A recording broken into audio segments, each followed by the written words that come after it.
Once again, I am Jaydeen P. Navarro and I am 19 years old. I am a snare player and I am the section leader of the snare line. So gaano na nga ba ako katagal sa Cubs? So I've been a member of the Cavite Cavaliers Drum and Bugle Corps since March of 2019. So April na ngayon, so basically 6 na taon na ako sa bandang to. Tsaka kung paano ko nga ba nakilala ang Cubs? Nakilala ko ang Cubs dahil sa aking kaibigan na si special mention to dahil nakilala ko to Cubs dahil kay John Chris Candileos. Big brother ko yan, 3 kami. Ako, si Bok, tsaka si Marquin. Mga 3 kong kaibigan na mahal ko. So sa kanilang dalawa ko nakilala ang Cubs.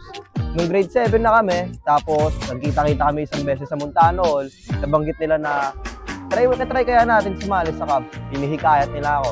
Siyempre ako rin, bilang gusto ko rin maging miyembro ng isang drum and bugle corps, sumali ako. So ganun ako napasali sa Cubs. So bakit ko nga ba nagustuhan sumali sa Cubs?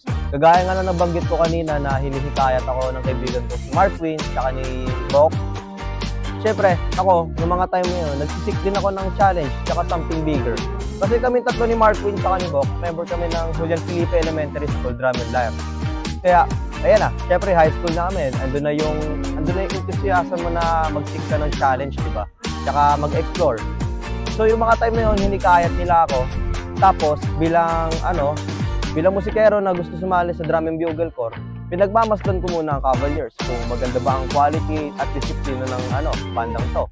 Tapos ayun, pinanood ko sila ang nakikita ko naman yung disiplina ng bawat miyembro, yung pakikitungo at sama-sama nila sa isa't isa. Tsaka higit sa lahat, pagdating sa musika, seryoso kung seryoso, biruan kung biruan. At yun yung isang katangian ng Cavaliers na humikayat sa akin na buwang ayos to try natin. Hanggang sa isang beses, umattend ako ng ensayo sa Montano Hall bilang mellophone player.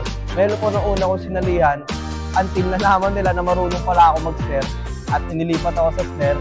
Tapos hanggang sa nagdire-diretso na, hanggang sa posisyon na ako kung saan ako. So kung isasalin ko siya sa iisang phrase, ang masasabi ko lang, full of challenge and opportunities for growth.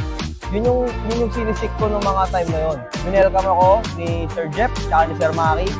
Tapos may nag-guide sa akin sa mellophone.